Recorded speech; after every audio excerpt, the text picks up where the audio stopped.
नमस्ते बच्चों। स्वागत है आपका फिर से हर घर पाठशाला और जीटीवी की इस नई वीडियो में। तो आज हम दान का हिसाब पाठ 7 है, उसका भाग 2 पढ़ने जा रहे हैं। अभी तक हमने पढ़ा कि राजा जो था बहुत कंजूस था। उसके मुट्ठी जो थी वो दान करते समय बंद हो जाती थी, वो दे नहीं पाता था और वो बेकार की चीज़ों में भोग विलास, खाने पीना, सजावट इत्यादि पर बहुत पैसे खर्चता था, बहुत से रुपए यानी कि धन खर्चता था। लेकिन जब देने की बारी आती तो उसकी मुट्ठी बंद हो जाती और उसके बाद लोगों ने उससे मदद मांगी, उसने मदद नहीं की और उसने लोगों को वैसे ही लुटा दिया। फिर उसके जो दरबार में एक सन्यासी आए, उन्होंने दान मांगा और अपने नियम बताए और उस नियम के अनुसार अब देखते हैं कि आगे सन्यासी क्या कहते हैं।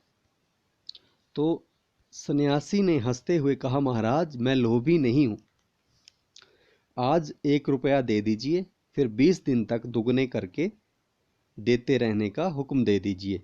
यह सुनकर राजा, मंत्री और दरबारी सभी की जान में जान आई।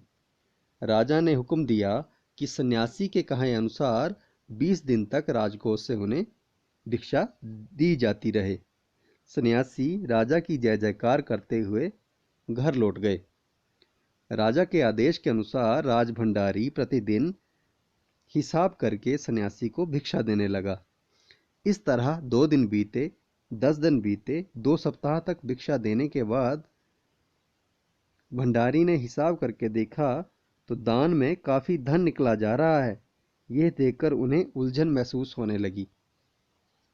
महाराज तो कभी किसी को इतना दान देते ही नहीं। उसने यह बात मंत्री को बताई। मंत्री ने कुछ सोचते हुए कहा, वाकई ये तो पहले ध्यान में नहीं था, मगर अब कोई उपाय नहीं है। महाराज का हुक्म बदला नहीं जा सकता। इसके बाद कुछ दिन बीते। भंडारी फिर हड़बड़ाता हुआ मंत्री के पास पूरा हिसाब लेकर आया। हिसाब देखकर मंत्री का चेहरा फीका पड़ गया। वह अपना पसीना पोंछकर, सिर खुजलाकर, दाढ़ी में हाथ फेरते हुए बोला, ये क्या कह रहे हो? अभी से इतना धन चला गया है तो फिर 20 दिनों के अंत में कितने रुपए होंगे? भंडारी बोला, जी पूरा हिसाब तो नहीं किया है। मंत्री ने कहा, तो तुरंत बैठकर पूरा हिसाब करो। अब आगे। भंडारी बैठ गया। महाशय अपने माथे पर बर्फ की पट्टी लगाकर तेजी से पंखा झलवाने लगे, यानी कि पंखा करवाने लगे। कुछ देर में ही भंडारी ने पूरा हिसाब कर लिया। मंत्री ने पूछा, कुल मिलाकर कितना हुआ? भंडारी ने हाथ जोड़कर कहा कि 10,48,575 रुपए। मंत्री गुस्से में बोले कि मजाक कर रहे हो? यदि सन्यासी को इतने रुपए दे दिए तो राजकोष खाली हो जाएगा। भंडारी ने कहा, मजाक क्यों करूंगा, आप हिसाब देख लीजिए। यह कहकर उसने हिसाब का कागज मंत्री जी को दे दिया। हिसाब देखकर मंत्री जी को चक्कर आ गया। सभी उन्हें संभालकर बड़ी मुश्किल से राजा के पास ले गए। राजा ने पूछा, क्या बात है?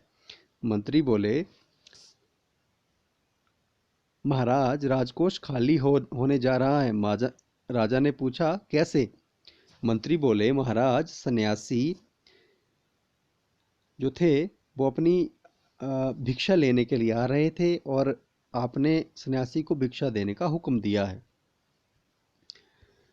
मगर अब पता चला है कि उन्होंने इस तरह से करीब 10 लाख रुपए झटकने का उपाय कर लिया है।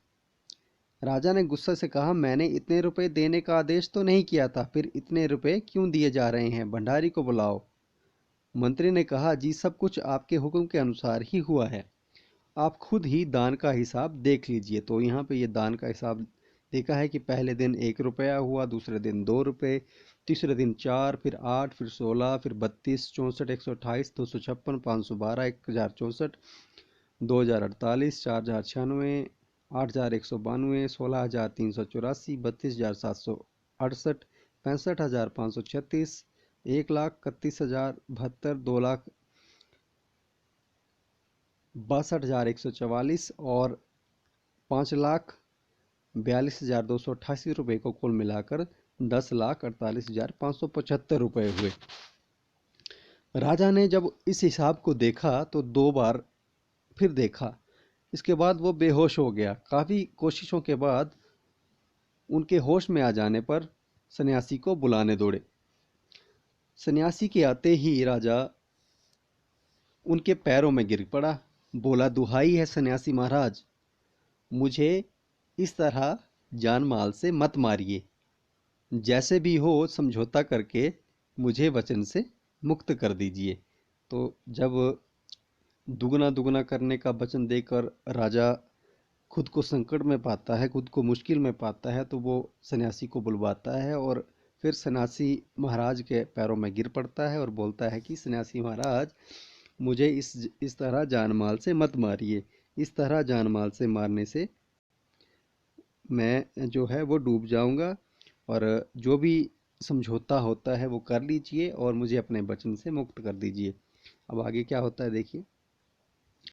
आगे, अगर आपको 20 दिन तक भिक्षा दी गई तो राजकोष खाली हो जाएगा, फिर राजकाज कैसे चलेगा? सन्यासी ने गंभीर होकर कहा कि इस राज्य में लोग अकाल से मर रहे हैं, मुझे उनके लिए केवल 50,000 रुपये चाहिए।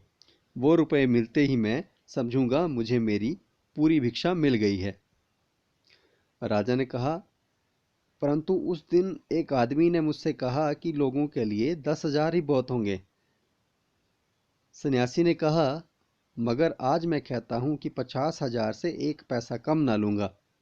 राजा गिड़गिड़ाए, मंत्री गिड़गिड़ाए, सभी गिड़गिड़ाए, मगर सन्यासी अपने वचन पर डटा रहा। आखिरकार लाचार होकर राजकोष से 50,000 रुपये सन्यासी को देने के बाद ही राजा की जान बची। पूरे देश में खबर फैल गई कि अकाल के कारण राजकोष से 50,000 रुपये राहत में दिए गए हैं। तो सभी ने कहा कि हमारे महाराज कर्ण जैसे दानी हैं। तो सुकुमार राय के द्वारा ये लिखी बहुत ही अच्छी कहानी है, बहुत अच्छा पाठ है। महाराज कर्ण के जैसे दानी है। दानी का अर्थ होता है कि किसी को कुछ देना और बदले में उनसे कुछ नहीं लेना। तो ये पाठ हमें सिखाता है कि हमें गरीबों की सहायता करनी चाहिए, जिनको ज़रूरत हो उनकी सहायता करनी चाहिए। तो कर्ण जो थे वो महाभारत के समय के एक बहुत बड़े राजा थे। वो भी बहुत दानी थे। वो हर दिन जो भी उनके पास आता था उनको वो भरपूर दान दिया करते थे। तो उनके पास महत्वपूर्ण कवच और कुंडल थे जो उनको उनके पिताजी सूर्य ने दिए थे। भगवान सूर्य जिनको हम कहते हैं, उन्होंने दिए थे। और एक बार स्वर्ग के देवता इंद्र ने उनसे वो कवच कुंडल छल के माध्यम से मांगे, तो उन्होंने वो भी हंसते हंसते दे दिए। तो ये था उनका महान दान। और अंत में उन्होंने अपने दोस्त दुर्योधन के लिए युद्ध में अपनी जान तक भी दे दी थी।